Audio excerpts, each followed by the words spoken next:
Hi, my name is Leo Formaggio, and I'm an engineer on the Media Frameworks team. Media has such an important presence in our daily lives. It's a podcast on the drive home, a high-energy playlist during a workout, or watching a movie on a long flight. Whether we're spending time by ourselves or connecting with people, media is always around us. On iPhone, it appears right on the lock screen, control center, and in the dynamic island. When the iPhone is set down and charging, it's glanceable in standby. When getting in the car, it appears front and center in CarPlay. That's the System Now playing experience, and it's available on all Apple platforms, including Apple Watch, Apple Vision Pro, and Apple TV. I'll show you how Now Playing Framework makes it easy to bring media from your app into the system. I'll start with the Media Sessions API, showing how to surface your content in the System Now Playing experience.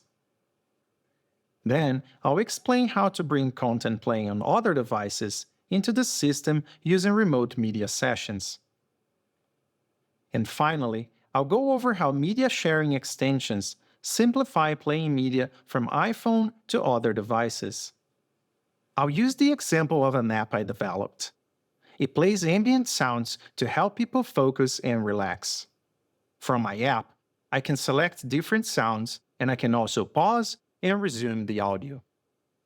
To surface my content in the system, I use the Media Sessions API from Now Playing. Next, I'll show you how I did it. Here is my player model, an observable class with a reference to my app's audio engine, and a property that tracks which sound is currently playing. The Media Session Representable protocol is like a contract between my app and the system. When player model conforms to it, the system will be able to understand what my app is playing and how to handle media interactions like skip or pause. Each session representation needs a unique identifier. The content property is used to describe the sound that's playing. Now Playing offers content-specific types like music, podcast, and movie content to describe what kind of media your app is playing. Generic content is a good fit for my use case, so I use that. Each content is identified by the current sound ID. I use the sound name as the content title and a short sound description as the subtitle. Media type can be either audio or video, but my app only plays audio. I set the duration to continuous because my app plays ambient sounds indefinitely. I provide an artwork with an async closure. The system calls it whenever it needs an image at a specific size. Now, I'll show you what this looks like on the lock screen. The sound name and description appear along with the artwork. The playback snapshot property is used to display the current playback state. Since ambient sounds are continuous, I just need to indicate if content is playing. For content with a defined duration, you should also specify an elapsed time parameter in the snapshot. Through the commands property, I define all the action my app supports. Each command has a closure that the system calls when someone performs that action. For example, when I tap the pause button on the lock screen, the pause command closure is called, and I can pause the player. Notice the button has changed to reflect the paused state. Now if I tap play on the phone, the play command closure is called, and I resume the player. Similarly, when I tap the next button on the lock screen, the next command closure is called. I can skip to the next sound, and the lock screen updates to reflect the new content. After I adopted Media Session Representable, I had to do one more thing to make my content available to the system. Media Session is what connects the session representation with the system. I initialize it with my player model in the same place where I set up my audio engine. Once that's done, Media Session starts observing the model, keeping the Now Playing surfaces up to date automatically. That's how I integrated my app's content with the System Now Playing experience using Media Sessions. For more information, check out the article Publishing Media Sessions on Apple Developer Documentation. In addition to playing on iPhone, I made my audio engine available on smart speakers, which can be controlled by my app. From my app's device speaker menu, I choose the speaker I want to control. I tap the living room speaker to start controlling it, and through a web server, my app connects to the selected speaker to request the playback state and send commands. To surface the content play on that speaker in the system, I use the Remote Media Sessions API. This API uses an app extension and push notifications to receive updates about the speaker. I'll show you what this interaction looks like. When someone interacts with a speaker, the speaker communicates the state change to the server. The server then uses Apple Push Notification Service, APNS, to send a push notification to the iPhone with the updated state. The system launches the app extension with the updated state from the push notification payload. The app extension then provides the system with an updated representation of that session. For more information on sending push notifications with APNS, check out the article Setting Up a Remote Notification Server on developer.apple.com. When the interaction originates from the iPhone system UI, the system calls a command handler in the app extension. The app extension sends the command to the server, and the server notifies the speaker, which reacts to the change. Here is how I adopted remote media sessions in my app. First, I created an app extension conforming to the Remote Media Session Extension Protocol. To set it up, I used the Now Playing's Remote Media Session Extension configuration and the Remote Media Extension Point identifier. The session method is called by the system whenever it needs to interact with a remote session representation. For example, to update the user interface or to handle an interaction. Here, I can use the remote player state to create my model and return it. With the app extension configured, I'll show how I use my model to represent a remote media session. This is my remote player model. It's an observable class with a reference to server client, the class I use to communicate with my server. It also keeps track of the server state. I'll use this as a foundation to build my remote media session representation. Each remote media session representation needs a unique identifier. I use the session ID from my server state.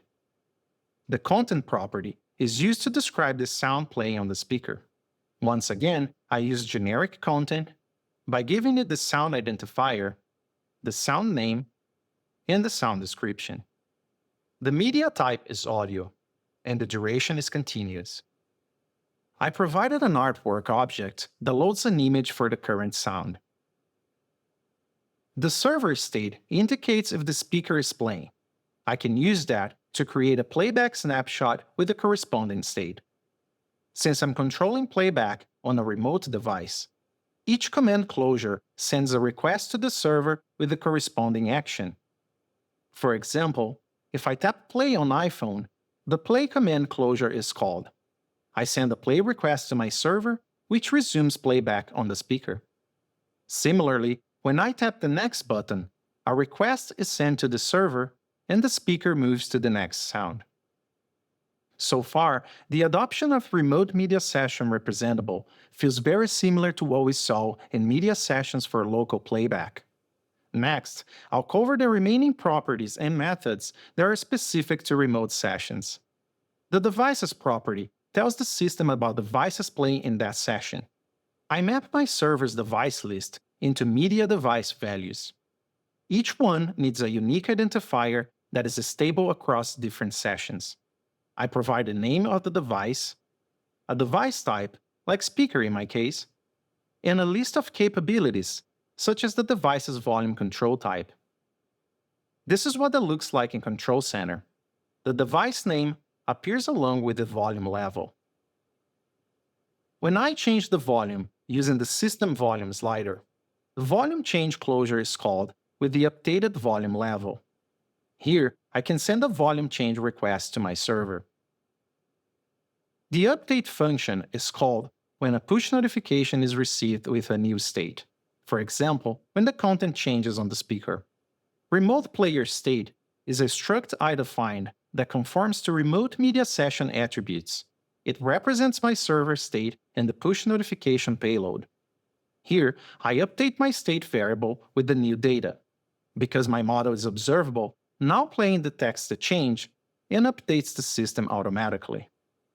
And that's how I integrated my app's remote media session with the system. For more information, check out the article Publishing Remote Media Sessions.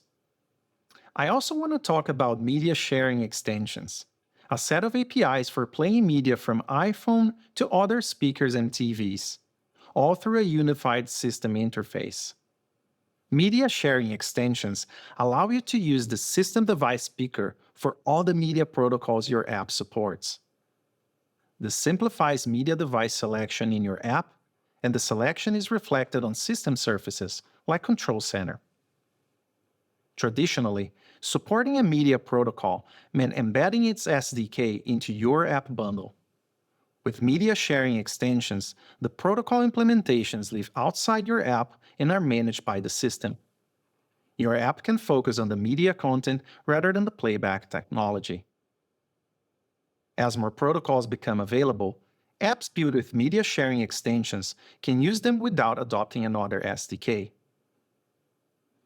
That covered how to bring local and remote media sessions into the System Now Playing experience using Now Playing Framework, and how media sharing extensions can simplify sending media to other devices.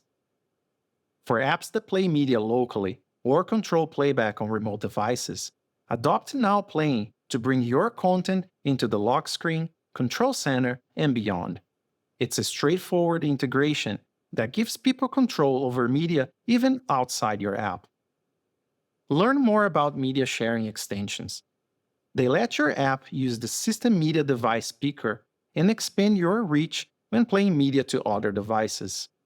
For more information about media sharing extensions, check out the article Routing Media to Third-Party Devices. I can't wait to see your app extended to the System Now Playing experience.